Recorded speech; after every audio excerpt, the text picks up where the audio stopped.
जी अस्सलाम वालेकुम गाइस। पिछले 12 घंटे पर जरा नजर डालते हैं कि 12 घंटे में हमारे हिंदू शैतानी जो पड़ोसी हैं उनके साथ क्या क्या कुछ हुआ है। अच्छा, कुछ लोगों का ये भी है कि भाई आप इंडिया की आजकल बात कर रहे हैं, पाकिस्तान की कोई न्यूज़ दे नहीं रहे। सर, पाकिस्तान की वैसे ही सारे पाकिस्तानी न्यूज़ दे रहे हैं फिलहाल, उनको देने दें। मैं इंशाल्लाह वापस अपने घर के कंटेंट पे आ जाऊंगा। पहले मैं जरा अपने दुश्मनों की अच्छी खासी ठुकाई कर लूं, मुझे ठंड नहीं पड़ रही क्योंकि इनका सिर्फ कंटेंट पाकिस्तान बना हुआ है। हम बहुत अरसे से इन पे बात नहीं कर रहे थे, अब हम कर रहे हैं, हमें करने दीजिए।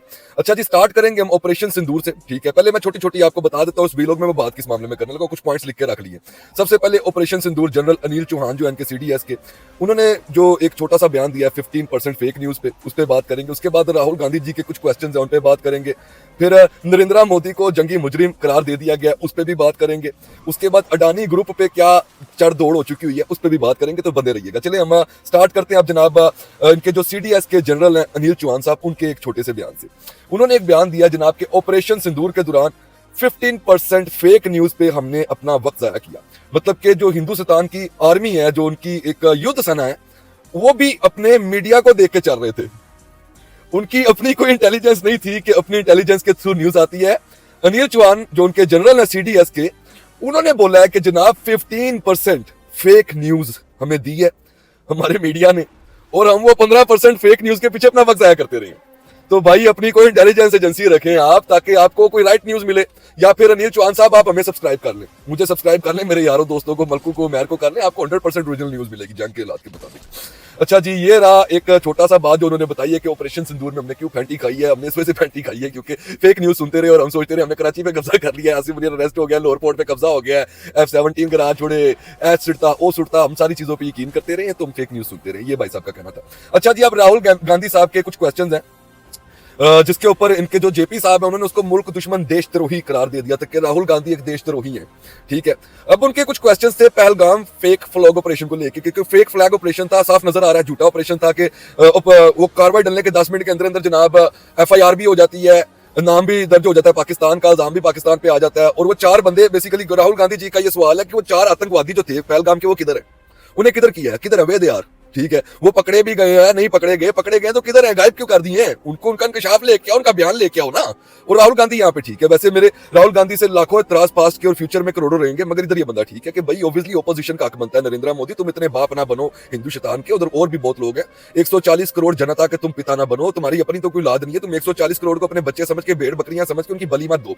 अच्छा जी, अब अगली बात पे चलते हैं। यहाँ तक तो राहुल गांधी जी का हो गया। मैं शॉर्ट करने की ट्राई करता हूँ, मुझे लोग कहते हैं आपका वीलॉग बहुत लंबा हो जाता है, छोटा छोटा करके बात करते हैं। अच्छा जी, उसके बाद नरेंद्र मोदी को जंगी मुजरिम करार दे दिया गया। ठीक है, यहाँ पे न्यूयॉर्क के ये हैं सोशलिस्ट, इनका नाम है जोहान ममदानी। अच्छा जी, ये ताल्लुक रखते हैं इंडिया के गुजरात से। मैं इनकी छोटी सी वीडियो क्लिप भी चलाऊंगा जिसमें उन्होंने जिक्र किया कि 2002 में गुजरात के मुस्लिम्स का क्या हाल हुआ, किस तरीके से 1000+ मुस्लिम्स को कत्ल कर दिया गया। आप ये छोटी सी वीडियो क्लिप देखें, फिर मजे से मिलते हैं। President Narendra Modi, and this will go to you first. Come on. Lander of India. I was supposed to get Netanyahu, and he was supposed to get Modi. Didn't you even get the memo? You all get all of them. So Modi is holding a rally in Madison Square Garden. He wants to hold a joint press conference with you afterwards, reaffirming the strong bond between India and New York. Do you agree to the event? No. All right, Mr. Stringer no. and Mr. Mamdani.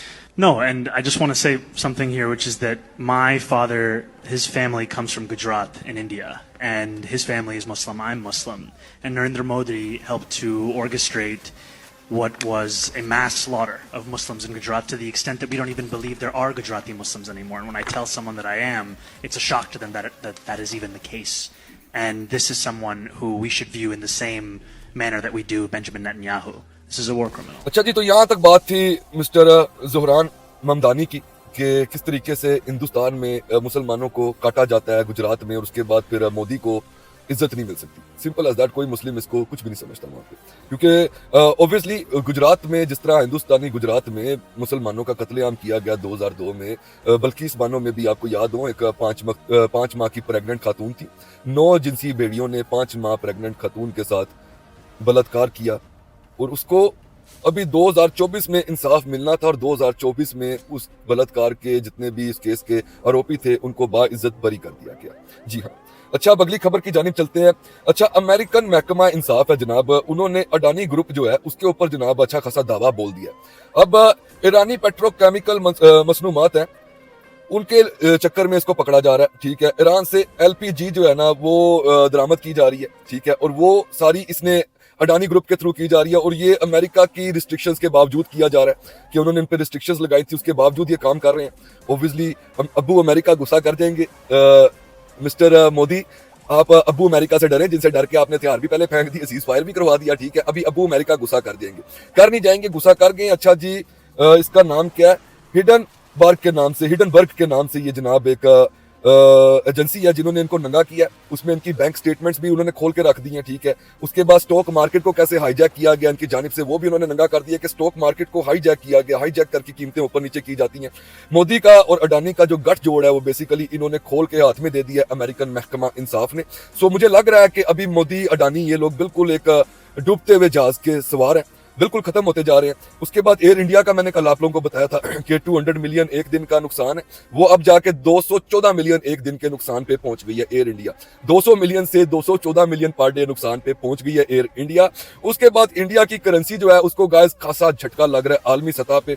Indian companies के shares टूटते जा रहे हैं, share holders अपने shares वापस लेते जा रहे हैं। जैसे कि कल मैंने आपको बताया था टेस्ला का भी प्रोजेक्ट वहां लगने लगा था, अब नहीं लग रहा। आईफोन का जो एप्पल्स का प्रोजेक्ट है वो भी वहां से वापस जा रहा है, और भी काफी सारे इंटरनेशनल प्रोजेक्ट्स वहां पे लगे हैं छोटे छोटे जगहों पे, जो कि वापस जा रहे हैं क्योंकि बाहर से जितनी इन्वेस्टमेंट आई है वो सब अपनी अपनी इन्वेस्टमेंट वापस मंगवा रहे हैं। हिंदुस्तान इस वक्त एक डूबते हुए जहाज की तरह है, जिस तरह एक डूबता हुआ टाइटैनिक था, उसका बाद में मलबा ही लोगों ने ढूंढा और कुछ नहीं मिला। हिंदुस्तान का भी मलबा ही मिलेगा बाद में, वो भी कहीं पे जला हुआ, कहीं पे भुना हुआ, कहीं पे डूबा हुआ। एक डूबते हुए मुल्क, एक बेसिकली लंगड़े घोड़े पे दाव लगाना एक बेवकूफाना अमल हो सकता है। और मेरा नहीं ख्याल इस टाइम पे इंटरनेशनली को इतना बड़ा बेवकूफ, इतना बड़ा अहमक बैठा होगा जो एक लंगड़ा घोड़ा, तो क्या एक टूंडा और लंगड़ा घोड़ा, के एक घोड़ा जिसकी एक अगली टांग भी नहीं, एक पिछली टांग भी नहीं, एक टांग आगे एक टांग पीछे है, और वो भी किसी भी टाइम कोलैप्स कर जानी, उस पे कौन दाव लगाएगा इसकी समझ नहीं लगती। चलो जज़ाकल्लाह गाइस, जिसने मेरा वीलॉग देखा, जिसने अभी तक इस चैनल को सब्सक्राइब नहीं किया, लाजमी सब्सक्राइब कर लीजिए। जज़ाकल्लाह, अल्लाह हाफिज़।